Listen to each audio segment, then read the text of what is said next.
রামিসার ধর্ষক এবং হত্যাকারীর আমরা সর্বোচ্চ শাস্তি চাই। তবে একটি ঘটনা, যে ঘটনা আলোড়ন তুলেছে সোশ্যাল মিডিয়াতে, বিশেষ করে সব বয়সী মানুষ প্রতিবাদ করছেন।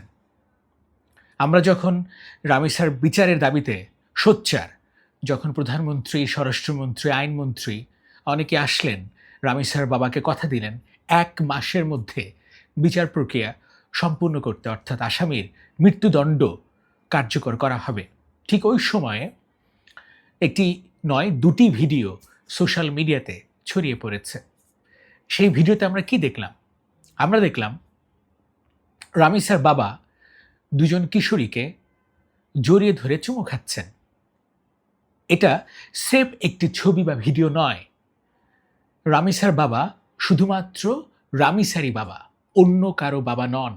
আমার সন্তানের বাবা আমি অন্য কারো সন্তানের বাবা নই। আবেগ, মানবিক বা মেয়ে মারা গেছে এই সময়ে কোনো জ্ঞান নাই, এই কথাটা বলারও যথার্থতা নাই। ২ জন কিশোরী মেয়েকে আমি যখন জোর করে চুমু খেতে গেছি, তখন দেখা গেছে ভিডিওতে স্পষ্ট দুজনেই অপ্রস্তুত, লজ্জিত, বিব্রত, এবং তারা মানতে পারছিল না। এটা হতে পারে না, কোনোভাবেই না। একটা অন্যায়ের বিচার চাইতে গিয়ে আরেকটা অন্যায় যেন আমরা না করি। আমি কোনো বিচার চাচ্ছি না, এটা মস্ত বড় অপরাধ সেটাও বলছি না, কিন্তু এটা একটা অন্যায়, এটা একটা অপরাধ তো বটেই। ওই ২টি বাচ্চা বা ওই ২টি শিশু বা ওই ২টি কিশোরী মেয়ে, তাদের মধ্যে কি হচ্ছে, তাদের মধ্যে কি চলছে? এই ভিডিও তো সোশ্যাল মিডিয়াতে ভাইরাল। হাজার হাজার ছবি, হাজার হাজার পোস্ট মানুষ শেয়ার দিচ্ছে। তাহলে রামিসার বাবা, তিনি যথেষ্ট বিচারের আশ্বাস পেয়েছেন। আমরা কিন্তু অপেক্ষায় নাই, আমরা প্রতিবাদ করছি, আমরা আন্দোলন করছি, আমরা কথা বলছি। আমরা অবশ্যই রামিসা সহ প্রত্যেকটি ঘটনার বিচার চাই, প্রত্যেকটি ঘটনার দৃষ্টান্তমূলক শাস্তি চাই। এবং রামিসার বাবার এই কেলেঙ্কারি, এই ঘটনা সত্যি আমাদেরকে দুশ্চিন্তায় ফেলে। মেয়েরা কোথাও নিরাপদ নয়। মানবিক বা মেয়ে মারা গেছে কিছুদিন আগে, ২ দিন আগে, ৩ দিন আগে, তাই তার মাথা ঠিক নাই, এইটা বোঝার উপায় নাই।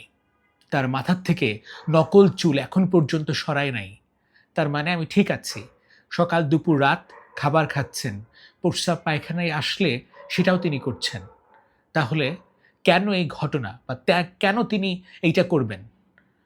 যদি খুব মানবিকতা আপনার মধ্যে উগরে ওঠে বা খুব মানবিক বোধ জাগ্রত হয়, প্লিজ, হ্যাঁ আপনাকে বলছি, যারা শুনছেন, দেখছেন, যারা এবং বলাবলি করছেন, ভাই বাদ দেন। আপনি আপনার মেয়েকে ওই জায়গায় বসান, আপনি আপনার সন্তানকে ওই জায়গায় বসান। আমার বাচ্চাকে, আমার মেয়েকে, আমার সন্তানকে কেউ যদি চুমু খায়, আমি আবার বলছি, আই রিপিট, আমি আমার বাচ্চাকে সেভ করার জন্য, আমি আমার সন্তানকে সেভ করার জন্য তার অন্ডকোষ মরিচ লাগাই দিব, তার আগে কর্তন করব। বুঝতে পারছেন? So this is one part, and that is another part হচ্ছে, রসুখার গল্প শুনেছেন? রসুখা বাংলাদেশের ইতিহাসে ন্যাক্কারজনক ইতিহাস ঘাটলে সেই ন্যাক্কারজনক ইতিহাসে রসুখা অন্যতম একটি প্রধান চরিত্র। আমার কাছে তো বটেই, পুরো বাংলাদেশের কাছেই। যারা এই প্রজন্মের জেন জি, জেন আলফা, তারা একটু গুগল করবেন, হু ইজ রসুখা, কিংবা রসুখা কে। চাঁদপুরের চরাঞ্চল বা নদীর অঞ্চলের মানুষের মধ্যে এক আতঙ্কের নাম রসুখা। 11টা ধর্ষণ এবং 11টা হত্যা। যাদেরকে তিনি ধর্ষণ করেছেন তাদের প্রত্যেককেই হত্যা করেছেন। আমার কথা বুঝতে পেরেছেন? এবং নির্জন চরাঞ্চলে প্রলোভন দেখিয়ে, চাকরির প্রলোভন, প্রেম করতেন, কথা বলতেন, বিভিন্ন লোভ লালসা দেখিয়ে তাদেরকে তিনি ট্র্যাপে ফেলতেন।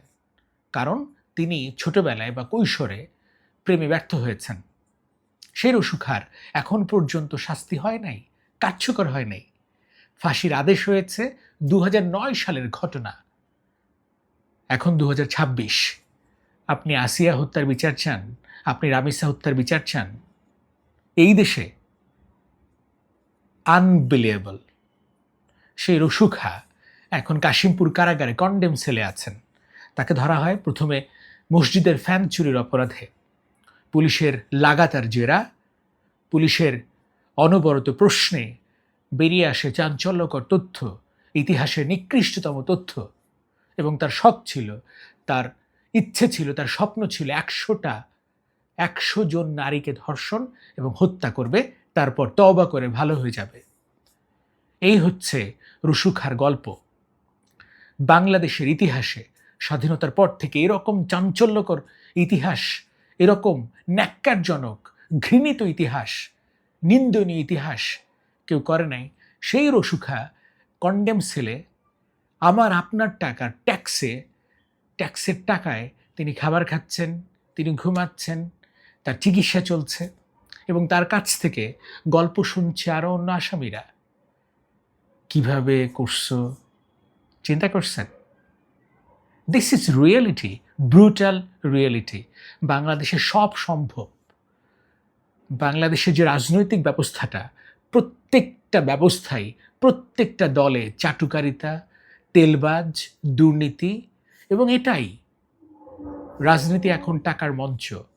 সেই মঞ্চে ওঠার জন্য দৌড়ঝাঁপ, যে যেমন পারছে দৌড়ে মঞ্চে উঠছে এবং মঞ্চ থেকে টাকা নিয়ে আবার নেমে যাচ্ছে, কিংবা কেউ কেউ অবস্থান করছে।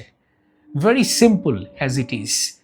বাংলাদেশের রাজনীতি এবং রাজনীতি তো সরকার, এই দেশে শাসন, সুব্যবস্থা, বিচার ব্যবস্থা, আদালত, আইন, প্রশাসন।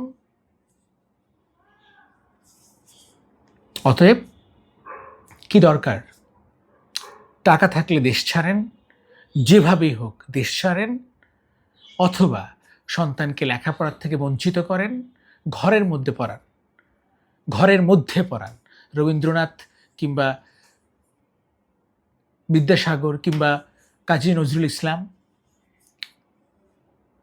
এইরকম একটা উদাহরণ সেট করে বাসায় পড়াতে পারেন। বা সার্বক্ষণিক আপনি থাকতে পারবেন না তো? সন্তানের সঙ্গে আপনি 24 ঘন্টা থাকতে পারবেন?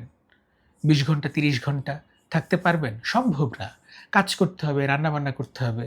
স্বামী কাজে ব্যস্ত, মা রান্নাবান্নায়, ছেলে মেয়ে। Very critical. সো বাস্তবতা হচ্ছে, এই দেশে আইন আছে, বিচার নাই। আইন কার জন্য জানেন? গরিবের জন্য। গরিবের জন্য আইন প্রয়োগ করা হয়, গরিবের জন্য আইন সঠিকভাবে প্রয়োগ হয় যদি আপনি অপোনেন্ট থাকেন। কিন্তু আপনি ভিকটিম, গরিব তো টাকা খরচ করতে পারবেন? বিচার চাইতে আসছেন, গো টু ইউর হোম। চাঞ্চল্যকর এই হত্যাকাণ্ড নিয়ে আমরা অনেক আলোচনা করছি রামিসাকে নিয়ে। রামিসার এই বিচার চাইতে চাইতে অসংখ্য রামিসা আবার শেষ হচ্ছে। কোনো ঘটনার তোড়জোড় নাই, সরব নাই, বিকজ রামিসাটা চাঞ্চল্যকর। রামিসা আপনার সন্তান, যতটা গুরুত্বপূর্ণ, যতটা আদরের, যতটা মূল্যবান, যতটা হৃৎপিণ্ডের, আমার সন্তান, কুদ্দুসের সন্তান, রহিমের সন্তান ততটা গুরুত্বপূর্ণ, ততটা হৃৎপিণ্ডের। Everyone is equal. ও আচ্ছা, বাংলাদেশে তো ইকুয়াল জিনিসটাও নাই।